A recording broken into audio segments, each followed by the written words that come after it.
We do have a few minutes for some questions, and we're going to ask our panelists to flip on their cameras, and we'll address questions as they come in. So please, audience members, put your questions in the Q&A box, and we will begin our discussion of those questions that have come in throughout today's discussion.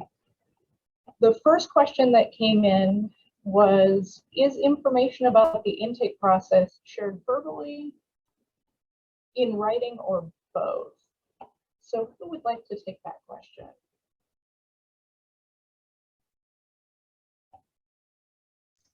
I can, oh, okay. I can address the question. And I think for each regional center, I know for us at Harbor Regional Center, we have information provided on our website. And we have a lot of different pamphlets and resources in our Family Resource Center that we share with families. And we provide that information at the intake process, as well as once the child is actually determined eligible, then there's a certain set of resources that we also provide families.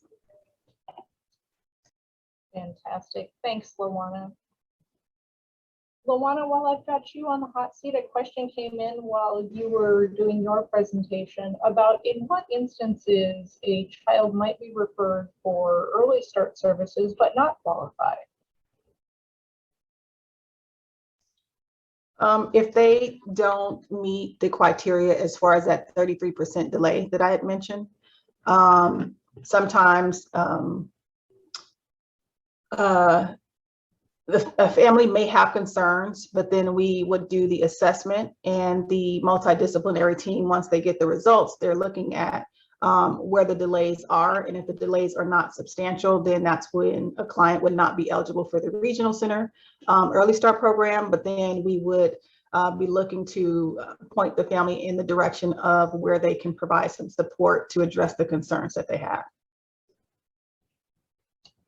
Fantastic. Thank you again for your willingness to answer questions. The next question is really delving into how has intake and the process and the timelines changed, if at all, during the pandemic? Claire, would you be willing to tackle that one?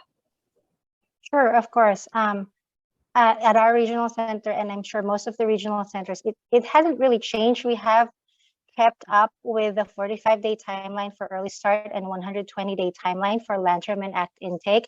I think what has changed is we were allowed to do remote assessments instead of in person, especially during the height of the pandemic. So that was helpful for us to be able to keep up with our timelines.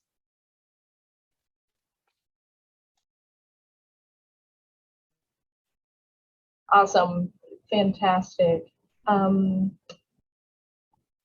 me see.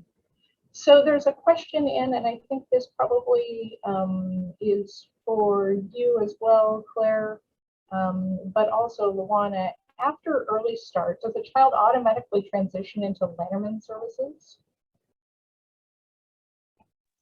That's where Lawana has explained that there's that referral that's happening for the child to be assessed under the Lantern Act eligibility. It is important to know that, as Lawana has explained, there's a different eligibility criteria for early start and also different eligibility for Lantern Act. So by the time the child is about to turn 2, they will be then assessed based on the Lantern Act eligibility criteria. Fantastic. Thank you so much. And I believe, Claire, that you mentioned that people could self-refer for eligibility. What are some of the other professionals that refer for eligibility as well? Oh, yes. So the doctor's offices, pediatricians, sometimes community stakeholders. We would get referrals from behavioral health when they have clients that they think might have a developmental disability as well. We would get referral from other agencies like Sierra Vista. So other community agencies send us referrals also. Okay. Really appreciate it. And I'm seeing some questions come in about eligibility for adults and how that process might look a little bit different. Would you be willing to speak to that, Claire? Yes, of course. For the adults, they will still have to meet the same criteria for the Lanterman app. What we are mostly concerned of if they are coming in and they are over 18 years old is identifying is the qualifying condition that they are being evaluated to, has that happened prior to age 18? So that's the most important thing. As has mentioned, we need, of course, consents to gather documentations. We would need release of information to get school records, hospital records. Those are some of the things that are going to be evaluated. And if we need to send also the individual for any assessment based on the determination of our eligibility team, we would also send them for an assessment. Okay. And I believe, Claire, you went through a list of various life areas that individuals are assessed for to determine if they have substantial limitations in those areas. There's some questions about how do you determine if, for instance, a young child, a 3-year-old, has limitations in self-care or self-correction or some other area, given that they are so young?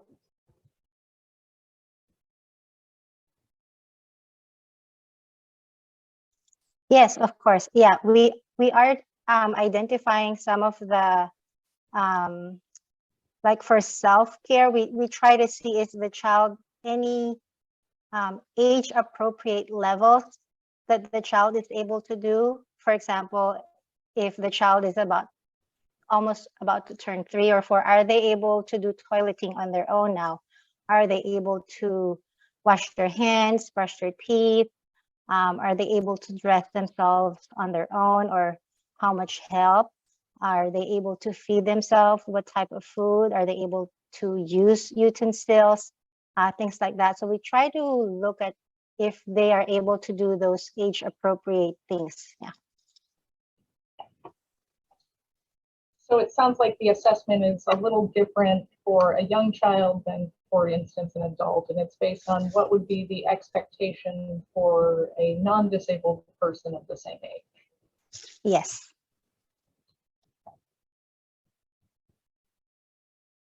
And I'm seeing a few more questions about eligibility determinations for adults, and recognizing that they may have a fairly complicated history. They may have a lot of records that are available in other places. Would you recommend that people start gathering those records as they make the referral, or how can people help navigate either themselves or an adult family member through the process? Yes, definitely gathering those documents would help. If they know what hospitals or what agencies those are, our staff can help as long as we have a release of information. That's going to be able to help as well. But if they have the documents themselves, the faster it will be for us to review everything. Yeah. Luana, there's a couple of questions that have come in related to the specific services that you mentioned related to Early Start. And specifically, what does occupational therapy entail?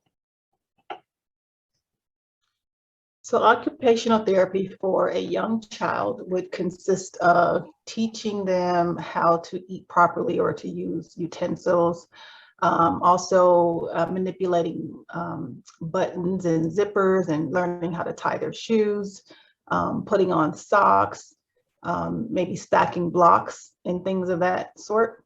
So that's what occupational therapy would be addressing for a young child. Fantastic, thank you.